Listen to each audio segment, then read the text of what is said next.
안녕하십니까. 마음치유행복도량 대구구룡사주지 도일입니다. 오늘은 불을 숨기던 가습 삼형제를 교화시킨 경전이죠. 부처님께서 세 번째로 설하신 경전입니다. 첫 번째로 설하신 경전이 초준법령경이죠. 담마짝가 빠따라수다입니다. 그리고 두 번째로 설하신 경전이 바로 오비구 중에 안야 꽃난다, 꽃난다를 제외한 네 비구를 교화시킨 무아의 특징경입니다. 그리고 이제 세 번째로 부처님께서 설하신 경전이 바로 불을 신봉하던 가습 삼형제를 교화시킨 바로 불타오른경이 되겠습니다. 이 경전은 그렇게 분량이 많다든지 그러한 경전이 아닙니다. 채 두 장도 되지 않는 그러한 경전이지만 굉장히 중요한 그러한 경전이 되겠습니다. 여기에서 부처님께서 이따가 말씀드리겠지만 일체를 이야기합니다. 우리가 일체라고 할 때는 무엇이냐? 모든 것이잖아요. 이 모든 것은 바로 두 가지로 나눌 수가 있습니다. 첫 번째가 바로 오원을 일체라고 할 수 있고, 또 하나는 12처, 즉 다시 말해서 육근과 육경을 일체라고 이야기를 부처님께서는 하고 계시죠. 일체.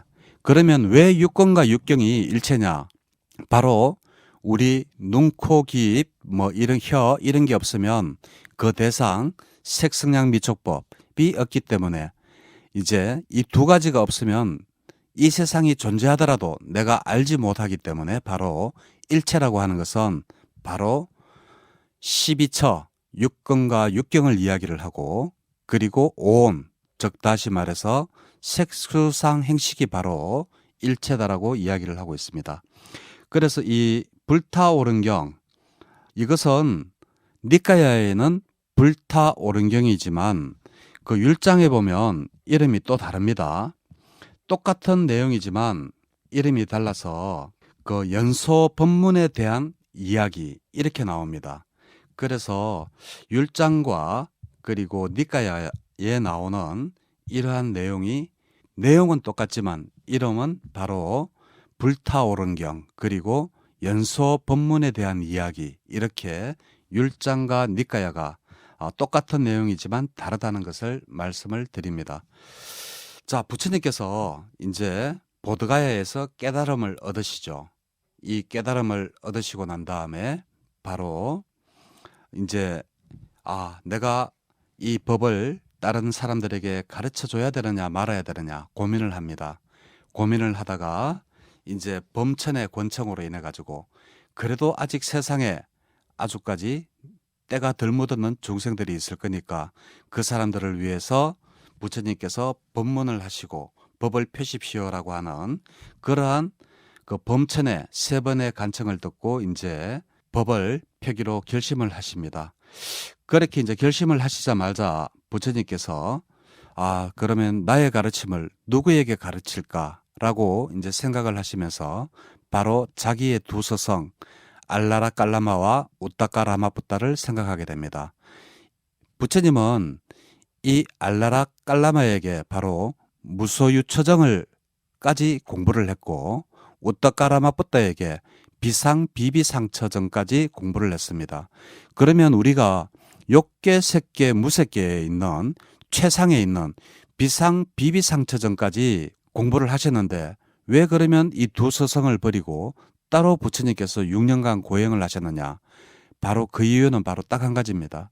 부처님께서 그러한 깊은 선정에 들어있을 때는 그지없이 행복하고, 그렇지만 내가 다시 선정에서 나와서 이 현실을 맞닥뜨렸을 때 또 다른 고통이 또다시 시작이 되는 겁니다. 그래서 이것은 완벽한 깨달음이 아니구나.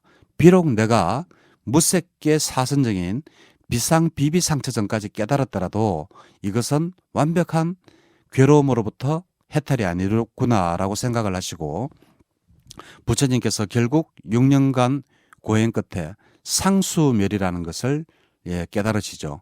상수멸은 뭔가 하면 느낌과 인식조차 끊어진 그러한 자리가 바로 상수멸이 되겠습니다. 그래서 이 부처님께서 자기 두 서성을 이렇게 보니까 두 서성은 이미 돌아가시고 안 계시고, 그래서 다음에 누구를 나의 제자로 받아들일까 이렇게 생각을 하다 보니까 부처님과 같이 수행을 했던 그러한 그 5 동료가 생각이 났습니다. 그때만 해도 제자가 아니죠. 5 동료였습니다. 근데 이 5 동료와 왜 이제 헤어지게 되었느냐? 바로 부처님께서 그 6년간 고행을 하시던 중에 바로 그 수자따라는 그 어촌의 그 촌장 딸에게 우유죽을 얻어먹는 것을 이 5 동료들이 보게 되죠. 그러면서 아, 꽃다마는 변했구나. 꽃다마는 더 이상 우리의 동료가 아니다. 수행자가 아니다라고 하면서 이 5 동료들이 떠나갑니다. 떠나가서 이제 어디로 가느냐? 녹야원으로 가가지고 자기들끼리 수행을 합니다. 그래서 부처님께서 내가 이제 죽으면 죽었지. 여기서 내가 깨달음을 얻지 못하면 일어나지 않겠다라고 했던 게 바로 그 수자따에게 우유죽을 얻어먹었던 바로 네라단자강 바로 옆에 그 보리수 나무가 있습니다. 그 네라단자강 옆에 가보면 갈대 비슷한 아주 이렇게 키가 내 키보다 더 큰 한 1m 80 이 정도 되는 그 갈대 비슷한 게 있습니다.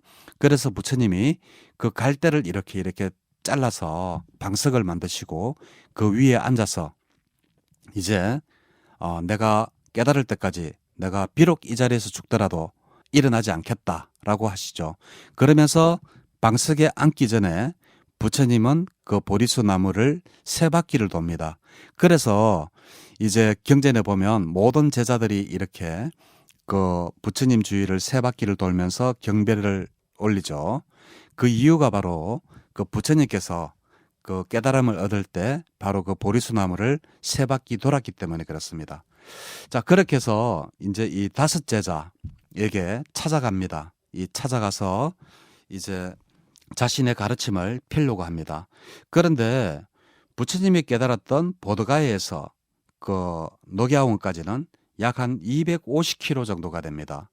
250km 같으면 부산에서 한 제천 정도 거리 정도 될 겁니다. 그 정도 거리를 그 대학볕에서 부처님께서 맨발로 터벅터벅 그 5 제자를 그 찾아서 걸어가는 그러한 모습을 생각해 보면 참 저절로 마음이 숙연해지죠. 드디어 나의 가르침을 펴기 위해서 250km나 되는 그러한 길을 인도에 가보시면 전부 다 또 평야 아닙니까? 평야지대에 그 맨발로 그 떼약볕 아래에서 그렇게 걸어가시는 모습을 생각하면 참 숙연해집니다. 그래서 이제 그 5 제자가 있는 곳을 이제 녹야원으로 이제 찾아가죠. 거기에서 이제 녹야원으로 찾아가는데 이 5 제자들이 이렇게 멀리서 보니까 자기 동료였던 배신자 고타마가 오는 거예요. 그래서 이 5명이 서로 약속을 합니다. 약속을 해가지고 야, 저기 배신자 고타마가 온다.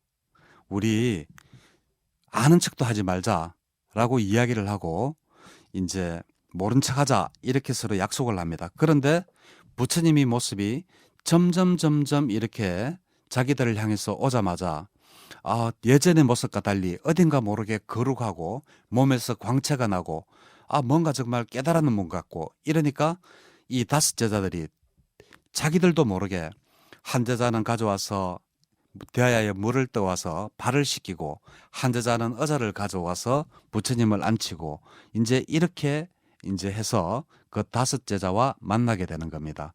그래서 이 부처님께서 이 5 제자에게 바로 녹야원에서 최초로 법을 설하신 것이 바로 초전 법륜경입니다. 바로 담마짜까빠따나수다입니다. 이 5명의 제자 이름은 바로 꽃난다. 즉 요즘 우리 대승불교에서는 교진녀라 그러죠. 교진녀라 그리고 또 아사지.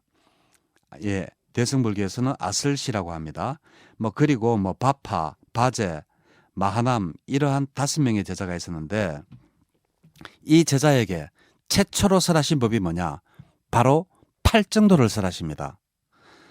자, 부처님께서 깨달으시고 최초로 설법하신 게 팔정도입니다. 이것은 무엇이냐? 나의 깨달음이 뭐가 제일 중요한가를 알 수 있는 대목이 바로 이 대목입니다. 부처님께서는 최초의 설법도 팔정도로 하셨고 돌아가시기 전에 마지막 설법도 팔정도로 하셨습니다. 그래서 마지막 돌아가실 때 그 부처님께서 하신 말씀이 바로 뭐냐. 팔 정도가 있으면 나의 가르침이고 팔 정도가 없으면 나의 가르침이 아니다라고 부처님께서 말씀을 하셨던 그러한 것이 바로 중도 팔 정도가 되겠습니다. 그래서 이 초준법륜경에 보면 이 부처님께서 설하셨던 게 바로 중도와 사성제를 이제 말씀을 하셨는데 이것을 듣자마자 바로 꽃년다. 그러니까 교준녀는 바로 알아들었습니다. 알아듣고 바로 아라한이 되는 겁니다. 그래서 부처님께서 첫 번째 설법을 탁 마치자마자 바로 꽃년다가 바로 아라한이 되었구나라는 것을 알아차리고 바로 안냐 꽃난다라고 합니다. 안냐가 뭔가 하면 드디어 너는 눈이 밝았다. 눈이 밝은 꽃년다라고 이름을 하면서 아라한이 되심을 이제 선포를 하시죠. 그리고 나머지 이제 그러면 뭐 아사지라든지 마하남이라든지 바제바파 이런 사람들은 아직도 깨닫지를 못했어요. 그래서 이제 경전에 보면 어떻게 하느냐 하면 2명이 탁발을 나가고 3명은 앉아서 계속 공부를 하면서 이제 계속 이제 깨달을 때까지 하는데 이렇게 해서 최초의 법문 중도와 사성제 법문을 듣고 꽃년다만 이제 깨달음을 얻었고 나머지 그 4명은 깨달음을 얻지를 못했죠. 그런데 이 4명조차도 바로 깨달음을 얻게 만드는 경전이 있습니다. 그게 바로 뭔가 하면 무아의 특징경이라는 경전입니다. 이 무아의 특징경은 쉽습니다. 어떻게 보면 쉬우면서도 가장 어려울 수도 있죠. 왜냐하면 제가 첫 번째 시간인가 제가 말씀드렸죠. 삼법인 이야기할 때 제법무아인데 대승불교에서는 제법무아를 빼고 열반적정을 산다라고 했죠. 그럴 정도로 무아를 깨달으면 바로 아라한이 될 수 있다라는 이야기가 되겠습니다. 그래서 이 무아의 특징경을 듣고 이제 나머지 4명조차 이제 깨달음을 얻게 됩니다. 그래서 첫 번째 부처님의 설법을 듣고 깨달았는 안냐 꽃난다는 무엇을 깨달았느냐? 바로 사성제에서 바로 연기법을 보고 깨달았는 겁니다. 모든 것은 조건으로 일어난 것은 조건으로 사라진다라는 청정한 눈이 생겼다라고 초준법륜경에 나오고 이 무아의 특징경은 바로 뭔가 하면 오온에 대한 법문입니다. 오온이 그러면 왜 무아랑 상관이 있느냐? 부처님께서 오온경에 보면 사람이 무엇이냐라고 했을 때 바로 오온이 사람이라고 했거든요. 그래서 우리가 왜 사람이라고 느끼느냐? 바로 우리가 오온을 가지고 있기 때문이다. 그렇지만 그 오온에 집착을 하다 보니까 네가 유식년이라는 게 생겨서 네가 정말 살아있고 네가 활동을 하고 사회생활을 하면서 살아가고 있는 것 같지만 사실은 그게 아니라 우리가 이렇게 보면 거기에는 그냥 느낌, 인식, 의도 그리고 아르마리 뭐 이러한 것들 뿐이지 거기에는 너라고 하는 존재가 없다라는 게 바로 그 오온경에 나오는 사람이라는 겁니다. 그래서 그 나머지 4명한테 이제 그렇게 수행을 하면서 바로 두 번째 법문인 무아의 특징경을 법문을 설하시게 됩니다. 이 무아에 대한 그 법문도 굉장히 짧습니다. 뭔가 하면 비구들이여 물질은 무아다. 만일 물질이 자아라면 이 물질은 고통이 따르지 않을 것이다. 그리고 이 물질에 대하여 나의 물질은 이와 같이 되기를 나의 물질은 이와 같이 되지 않기를이라고 하면 그대로 될 수가 있을 것이다. 라는 게 바로 오온에 대한 그 법문입니다. 뭐 이렇게 읽으니까 굉장히 어렵죠. 근데 쉽게 설명하면 바로 이겁니다. 이 물질이 내 몸이 즉 다시 말해서 내 몸이 내 것이라면 늙지 말아라 하면 늙지 않아야 되고 아프지 말아라 하면 안 아파야 되는데 이 물질은 이와 같이 되지 않는다라는 것입니다. 그대로 될 수가 없다라는 것이죠. 사람이 내 주머니에 돈이 5만 원이 있어요. 그러면 이 돈이 내 것이라면 내가 커피도 사 먹고 아니면 뭐도 5만 원어치만큼 살 수가 있어야지 내 것이 아닙니까? 그런데 부처님께서 하신 말씀이 만약에 너의 몸이 네 것이라면 늙지 말아라고 하면 안 늙어야 되는데 그거와 상관없이 늙어가고 아프지 말아라고 하면 안 아파야 되는데 아프지 않느냐. 그런데 어떻게 이것이 바로 네 것이라고 할 수 있느냐? 바로 이러한 겁니다. 그리고 부처님은 이어서 느낌, 인식, 의도, 아르마리 또한 이와 같다라고 이야기를 하면서 오온을 부정하십니다. 그래서 느낌도 마찬가지입니다. 우리 불교에서 느낌은 세 가지밖에 없죠. 즐거운 느낌, 괴로운 느낌, 즐겁지도 괴롭지도 않은 느낌, 이 세 가지밖에 없는데 만약에 내가 기분이 굉장히 괴롭다.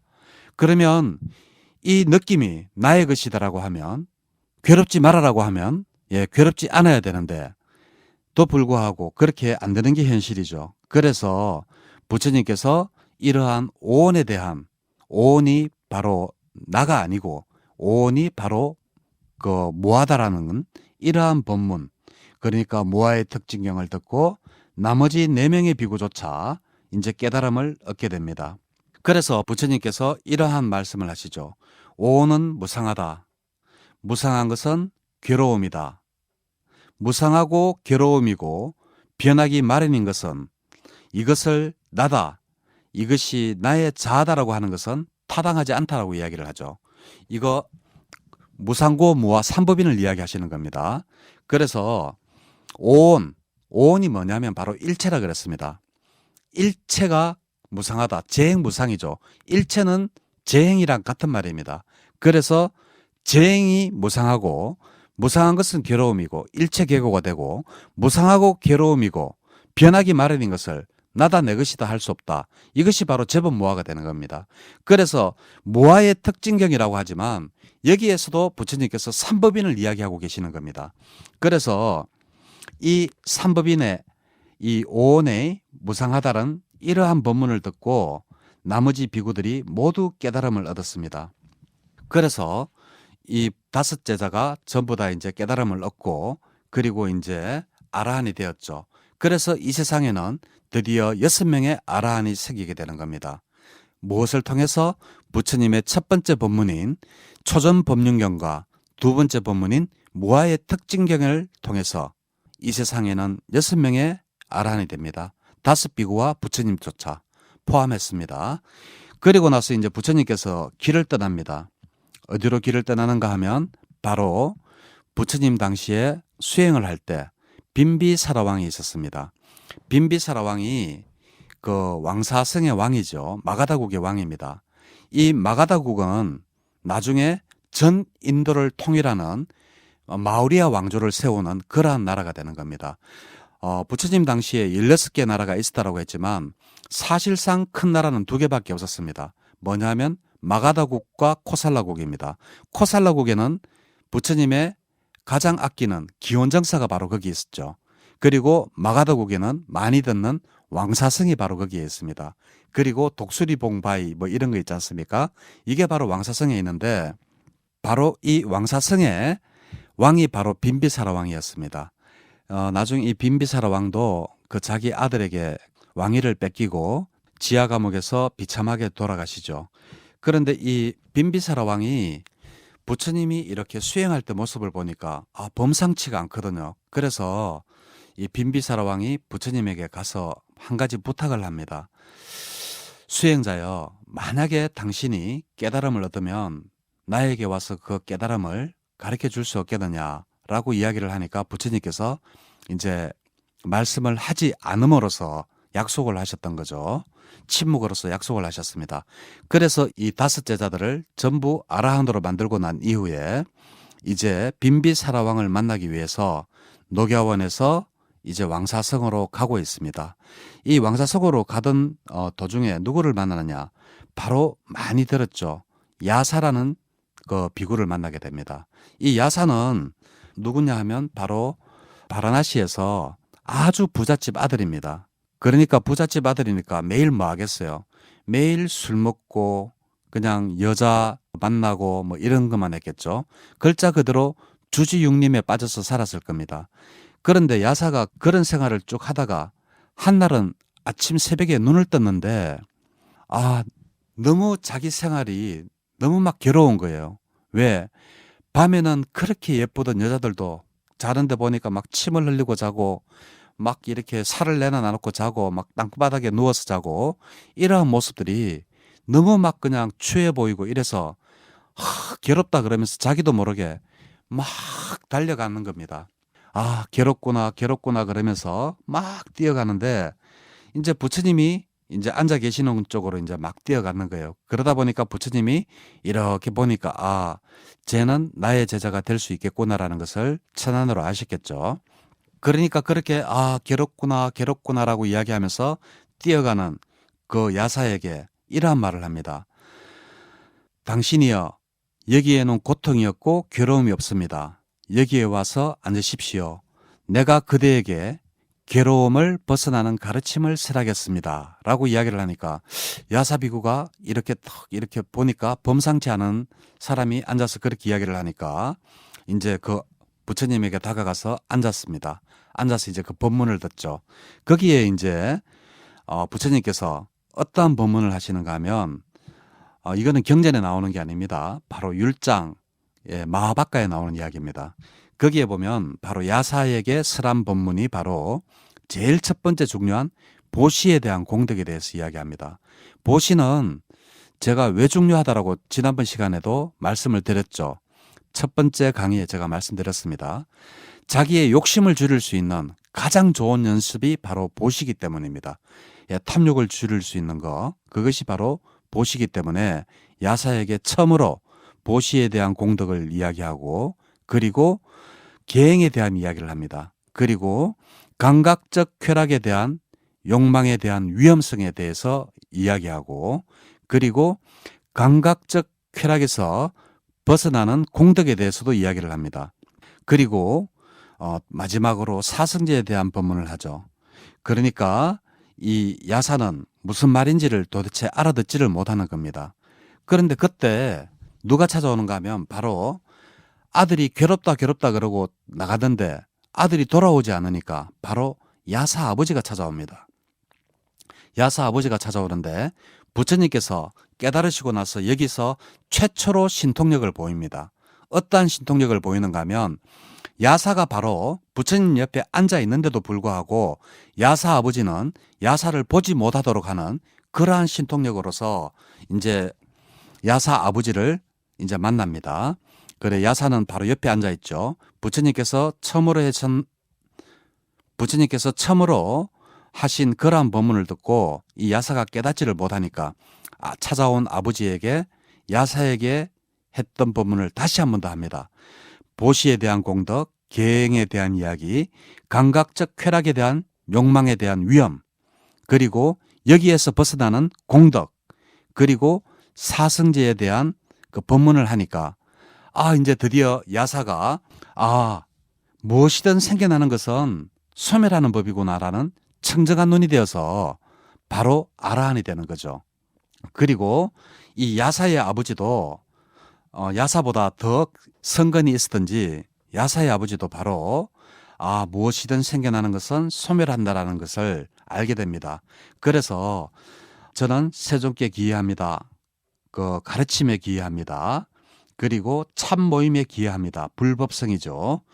저를 제가 신도로 받아주소서 이렇게 해서 최초의 제가 신도자가 누구냐?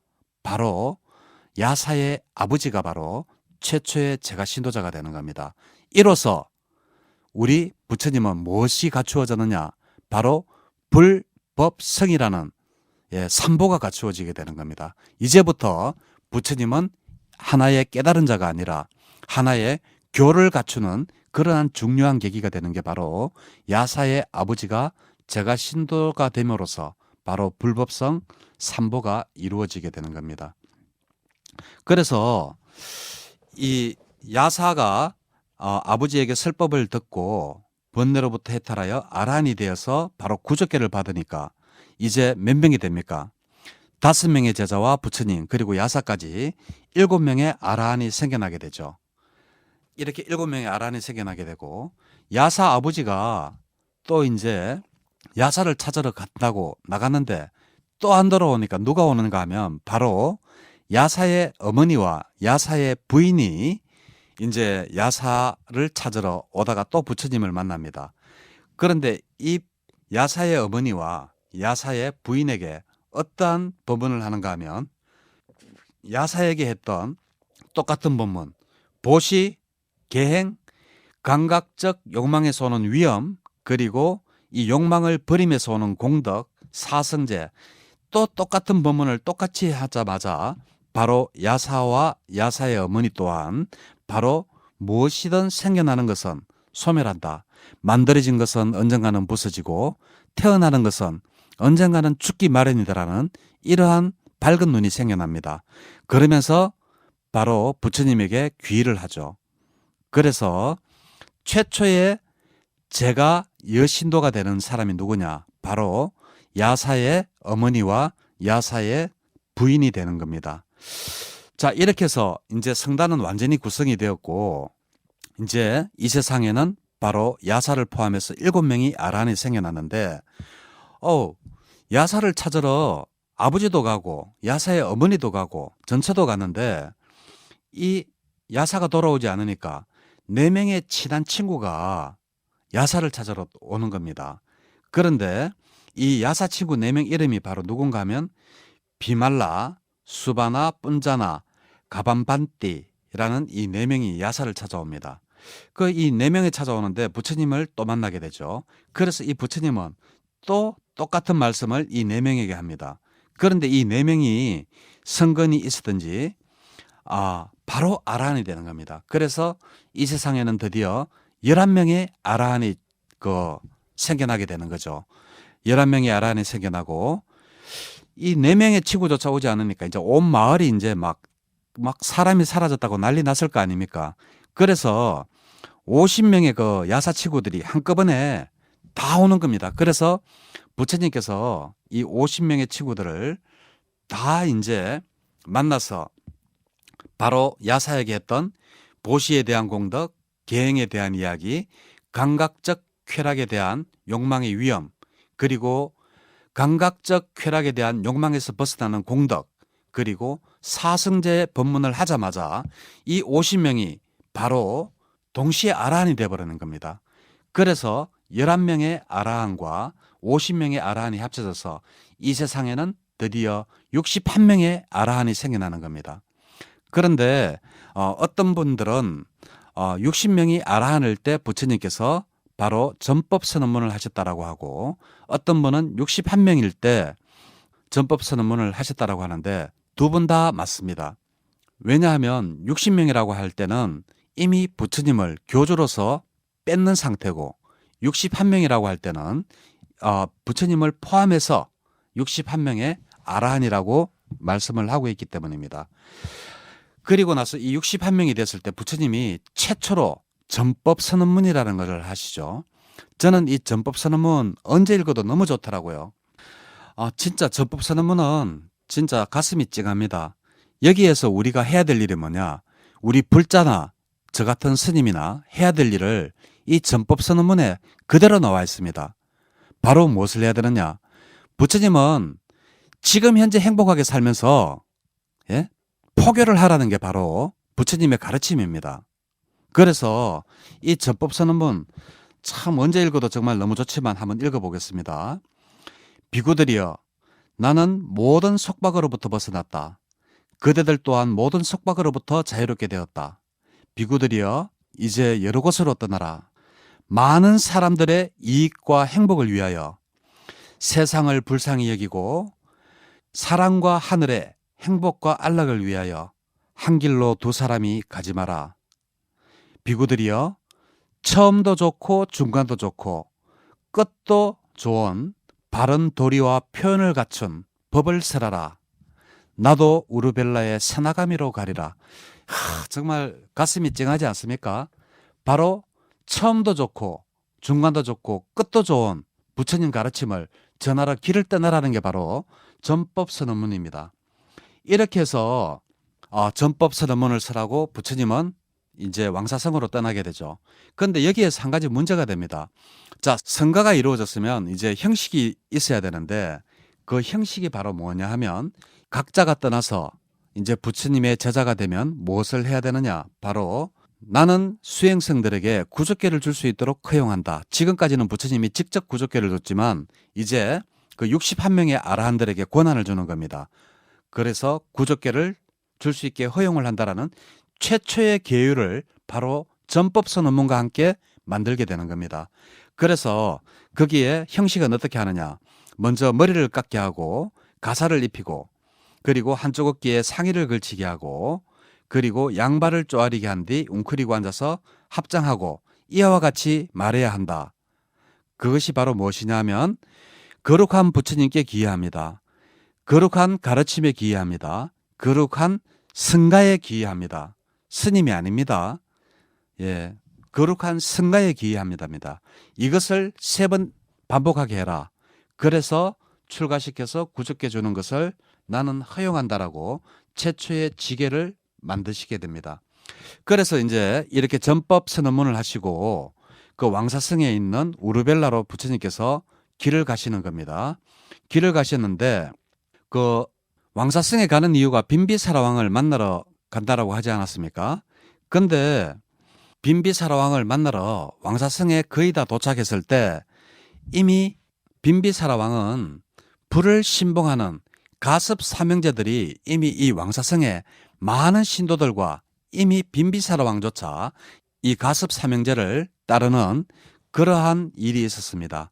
그래서 부처님께서 이렇게 생각을 하시니까 내가 이 가습 사명제를 나의 제자로 만들지 않고는 이 왕사성에서 빈비사라 왕이나 이 왕사성 사람들을 이 나의 가르침을 펴기가 어렵겠구나 이렇게 생각하시고 바로 왕사성으로 빈비사라 왕을 만나러 가지 않고 이 불을 신봉하는 그러한 가습 사명제를 만나러 가게 되는 겁니다.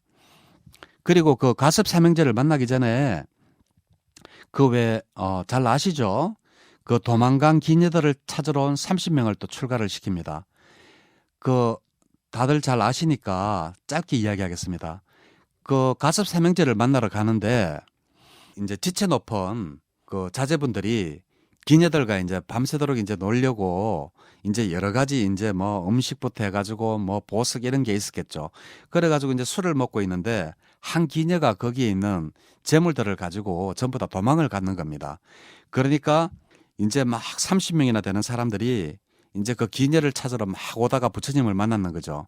그러니까 이제 이 부처님께서 어떠한 말씀을 하시는가 하면 너희들은 그 보석을 찾는 것이 중요하냐, 너의 인생에서 행복을 찾는 것이 중요하냐라고 이야기를 하시면서 이 도망간 기녀를 찾으러 온 30명을 출가를 시킵니다.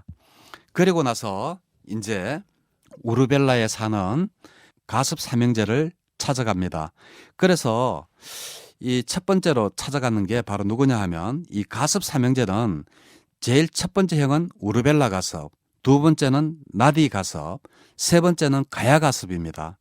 이 우르벨라 가섭은 500명의 제자가 있었고 나디 가섭은 300명 그리고 막내 가야 가섭은 200명의 제자가 있었습니다. 그래서 총 1000명의 제자가 있었죠.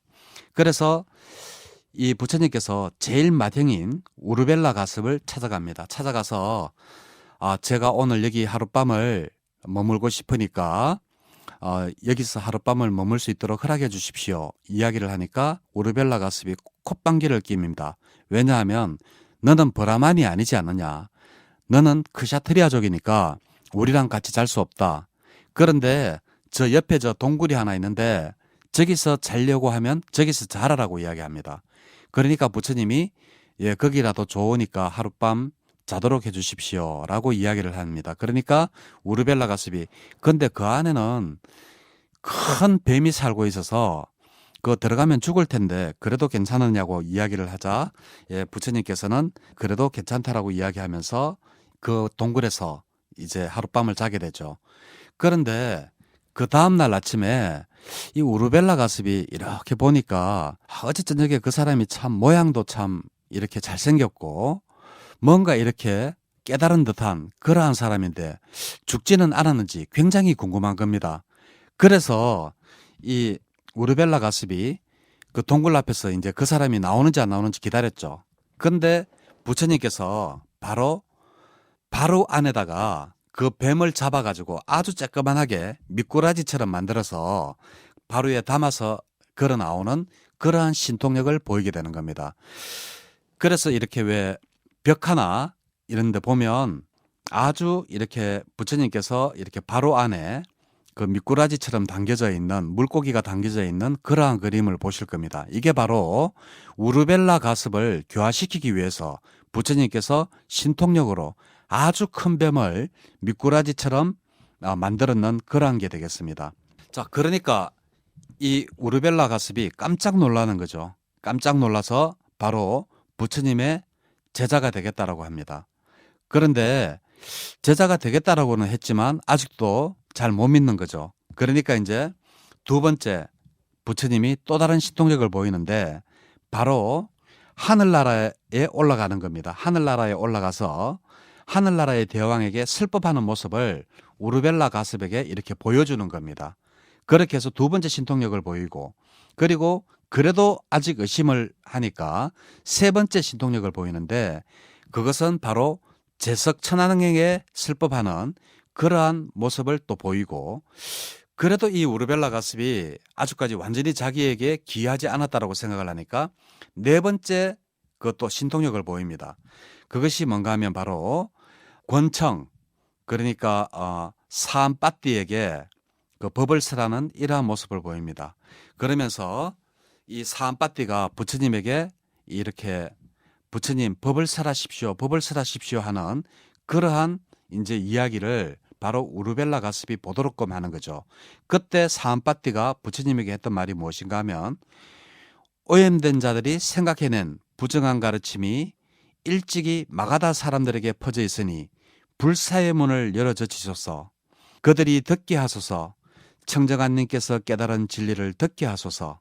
이러한 말을 하면서 천신이 바로 천신 사암빠띠가 부처님에게 하는 이러한 모습을 보입니다. 그래도 이 우르벨라 가습이 아직도 긴가민가합니다. 그렇지만 이미 자기는 부처님의 신통력으로서 이렇게 여러 가지 나보다는 낫다라는 것을 이미 알고 있었습니다. 그러니까 이제 우르벨라 가습이 곧 큰 제사를 지내는데, 저 부처님이 계시면 나의 채통이 사라지겠구나라는 것을 속으로 걱정하게 됩니다. 그러니까 부처님께서 타심통으로서 그것을 아시고 우르벨라가 큰 제사를 지낼 때 그 자리에 있지 않게 됩니다. 그래서 일부러 아침에 나가서 탁발하고 바로 돌아오지 않고 제사가 끝난 다음에 저녁에 이제 우르벨라 가습에게 옵니다. 그러니까 이제 이 우르벨라 가습은 더 이상 나는 나의 마음까지 알아차리는 이러한 분에게 내가 귀의를 하지 않을 수가 없구나라고 해서 우르벨라 가습이 귀의를 합니다. 그래서 우르벨라 가습이 그때까지만 해도 아라한은 아니죠. 그냥 부처님 제자가 된 겁니다. 그래서 500명의 제자와 함께 우르벨라 가습이 부처님의 제자가 되면서 불을 신봉했다 그랬지 않습니까? 그러니까 불을 피우는 도구라든지 이런 게 있었을 거죠. 그래서 이 도구들을 전부 다 그 강물에다가 던져버리니까 바로 그 밑에 살던 두 번째 나디 가습, 두 번째 동생이죠. 나디 가습이 보니까 막 불을 지피는 도구라든지 제사 지낼 때 쓰는 그러한 도구들이 강물에 떠들어오니까 이거 나의 첫 번째 형인 우르벨라 가습에게 무슨 큰일이 생겼구나 하고 이 나디 가습이 자기의 제자 300명과 함께 우르벨라 가습을 찾아옵니다. 우르벨라 가습을 찾아오니까 거기에서 우르벨라 가습이 자기 형이 부처님에게 귀의를 해서 이미 제자가 된 것을 보고 나디 가습조차 이제 부처님에게 귀의를 합니다. 그리고 이 나디 가습도 또 이제 부처님의 제자가 됐으니까 불을 피우는 이러한 도구들이나 제사를 쓰는 그러한 도구들이 필요가 없을 거니까 이제 또 강물에 던지게 되죠. 그러니까 또 이제 가야가습, 자기 제자가 200명이라고 했죠. 이 가야가습조차 이제 부처님에게 또 따라오는 겁니다. 그래서 이 1000명의 제자가 동시에 부처님의 제자가 되는 겁니다. 그래서 이제 부처님의 제자가 되긴 됐지만 이 사람들을 아라한으로 만들어야 되는데 어떻게 아라한으로 만들어야 되느냐? 여기에서 설하신 게 바로 그 부처님께서 설하신 불타오른 경이 되겠습니다.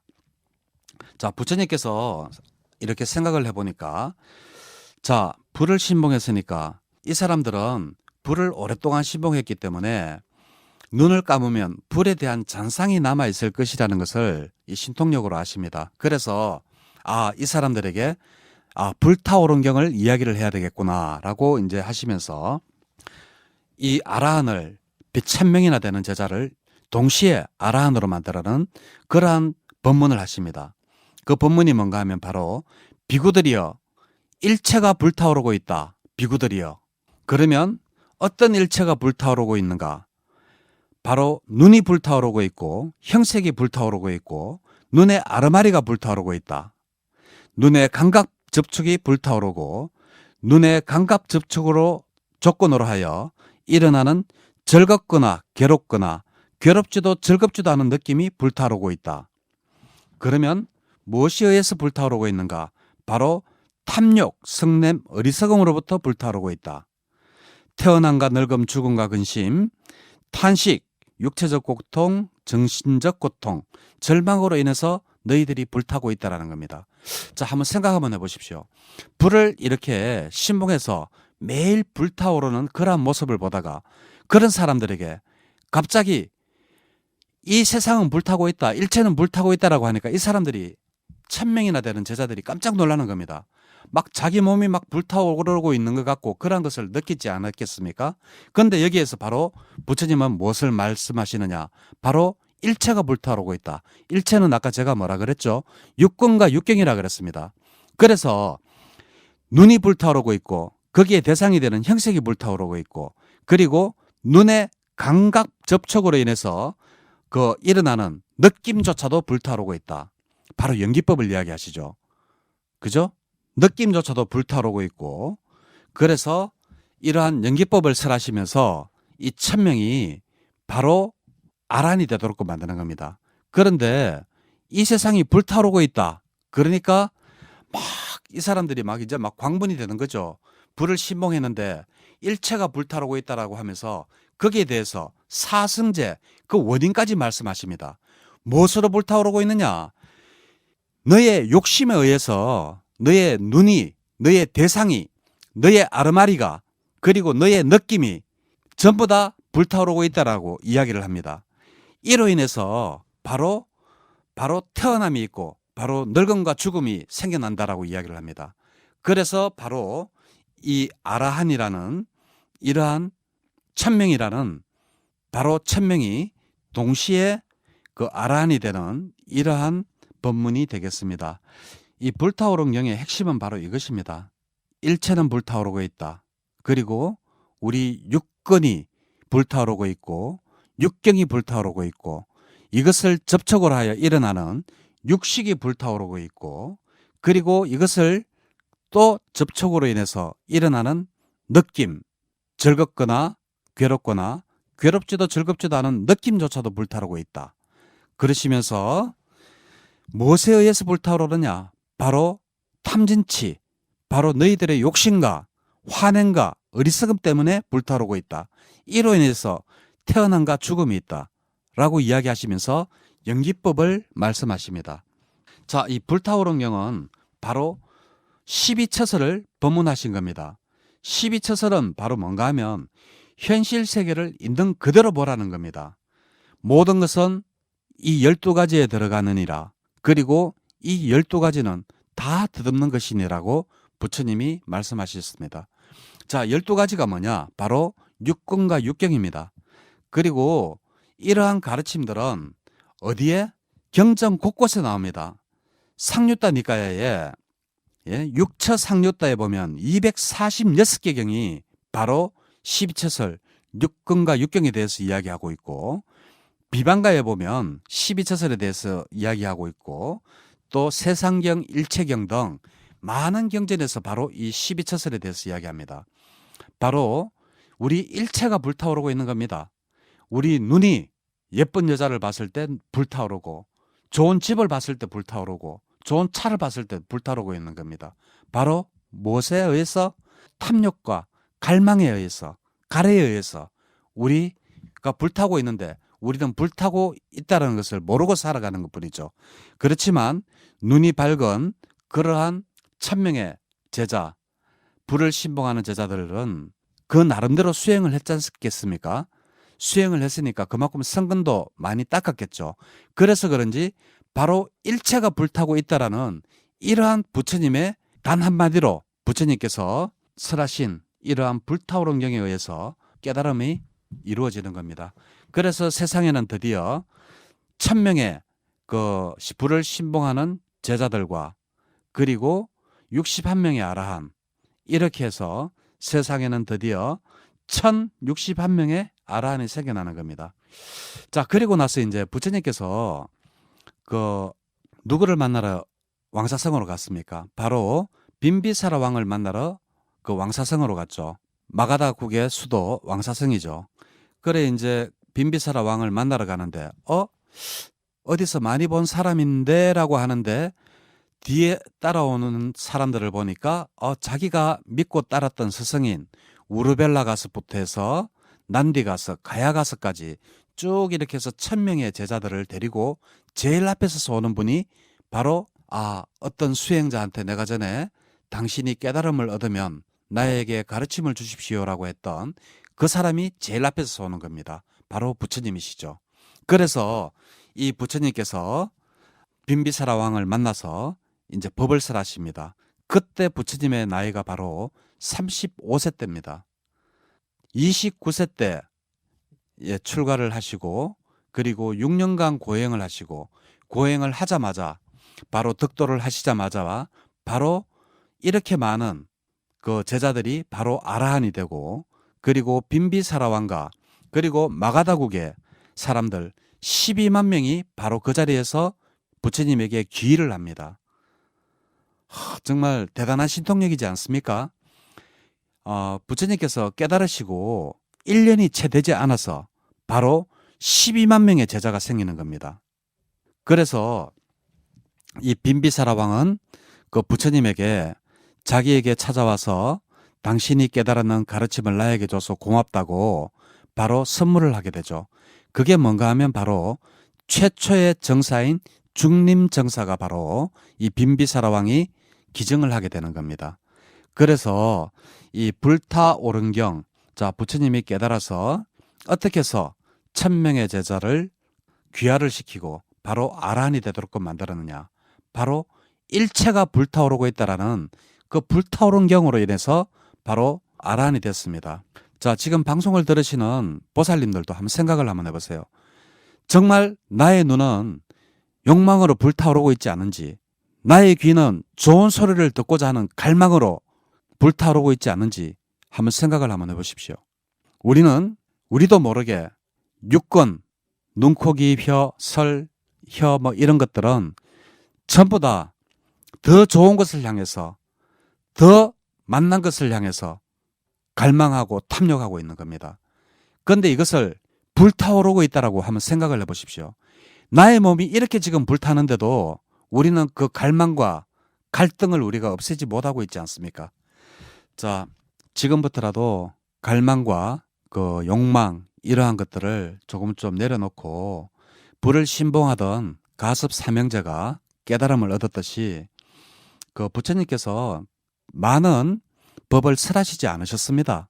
바로 연기법 그리고 바로 모든 것은 불타오르고 있다. 사성제, 원인, 탐욕, 이 두 가지입니다. 그런데도 이렇게 바로 깨달음을 얻었는데 우리는 많은 공부를 하고 이런데도 아직까지 깨달음을 못 얻고 있죠. 바로 부처님께서는 바로 그 구연기법을 바로 여기서 말씀을 하셨는 겁니다.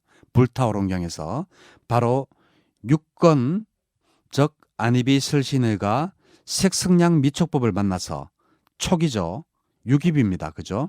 육입이 촉을 만나서 그래서 안식, 비식, 설식, 신식, 의식 이런 것들이 생겨나면 거기에는 느낌이 따라오고 수가 따라오고 그리고 수 다음에 바로 애가 따라오고 애가 따라오면 치가 오고 그래서 다시 업이 생겨서 생노사가 생긴다. 이렇게 부처님께서 구연기법까지 이 불타오른 격에서 상세하게 설명을 하시지 않았지만 바로 구연기법과 12처설 그리고 사성제 중에 고와 집 바로 우리의 눈이 불타고 있고 하는 그러한 원인, 귀가 불타는 원인은 바로 가래와 탐욕이라는 것을 바로 말씀을 하셨습니다. 이렇게 해서 부처님께서는 바로 12만 명의 제자와 그리고 바로 1000명이 넘는 아라한들을 부처님이 35세 때 부처님이 깨달으시고 바로 행하신 일들이 바로 1년도 채 되지 않아서 행하신 일들이 되겠습니다. 자, 오늘 불타오른 경, 정말 저는 이 강의를 하면서도 제 몸이 막 불타는 것 같이 느껴지고 제 눈이 불타는 것 같이 느껴졌습니다. 갈망, 불타오른다고 하니까 막 가슴에서 불이 일어나는 것 같고, 예, 이러한 게 바로 탐진치 때문이라고 이렇게 생각을 하고 그러한 것들이 느껴지는데 오늘 어떠셨는지 모르겠습니다. 부처님이 깨달으시고 바로 1000명의 제자를 교화시킨 불타오른 경까지 이렇게 말씀드렸습니다. 자, 오늘로서 이제 제가 하기로 한 4주간의 일요법문이 이제 다 끝이 났습니다. 조금 더 이렇게 공부를 하고 싶거나 아니면 명상수행 37조도품에 근거해서 윗바사나라든지 사마타를 공부해보고 싶으신 분들은 매주 금요일 5시부터 7시까지 부산 도일선언에서 강의를 하고 있으니까 연락 주시면 감사하겠습니다. 감사합니다.